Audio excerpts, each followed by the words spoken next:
रामधारी गुप्ता, खंड 2, प्रतिलेखन संख्या 1। डिक्टेशन स्टार्ट होगा 5 सेकंड बाद।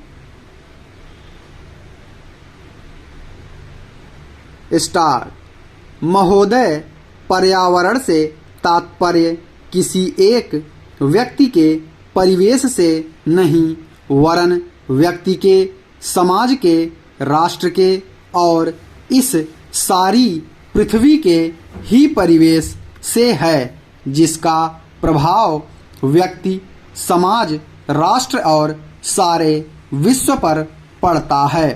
पर्यावरण से तात्पर्य पेड़ पौधों, नदी, पहाड़ या किसी तंत्र विशेष से नहीं वरन उस समग्र वास्तविकता से है जिस पर मानव मात्र का अस्तित्व और उसका संपूर्ण आध्यात्मिक एवं भौतिक विकास निर्भर है।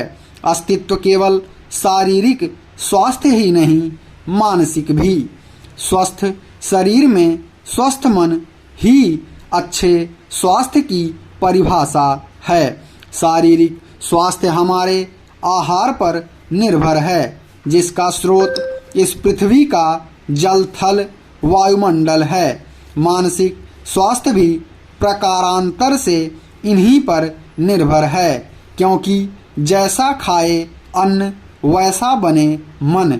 स्वस्थ जीवन पर सबसे अधिक प्रभाव हमारे चिंतन का, हमारी परंपराओं का और उन सब परिस्थितियों का पड़ता है जो हमारे ऊपर आरोपित हैं या की गई हैं या की जा रही हैं।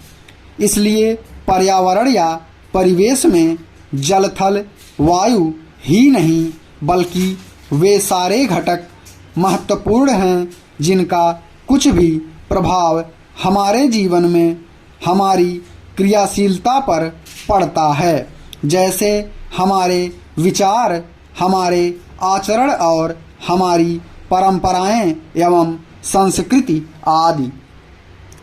सदा से मानव की आकांक्षा उन्नति और विकास की रही है। जगत का अर्थ ही है गतिमान और गति दोनों ओर संभव है, उन्नति की ओर भी और अवनति की ओर भी।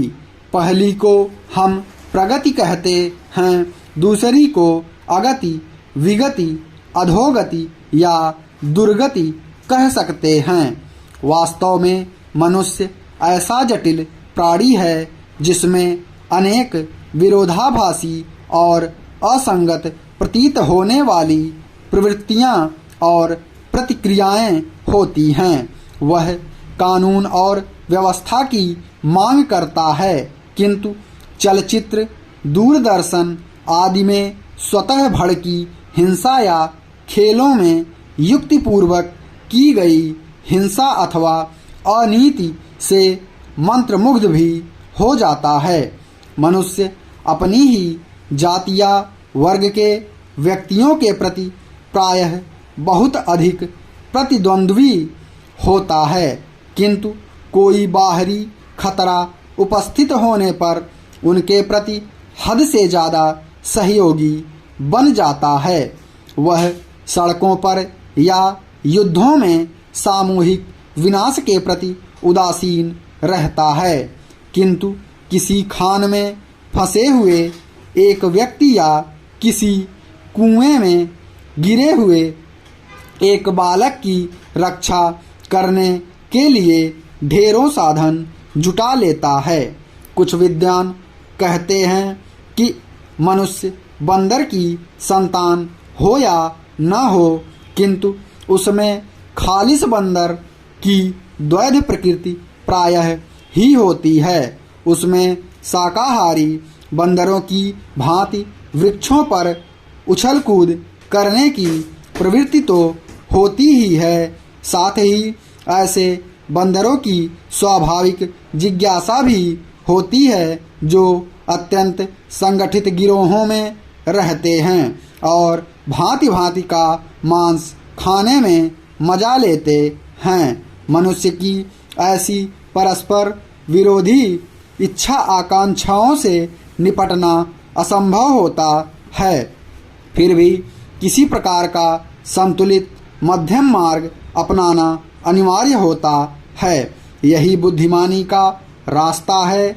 विद्वानों ने मानव की मूलभूत आवश्यकताओं को 5 स्तरों में रखा है। स्टॉप।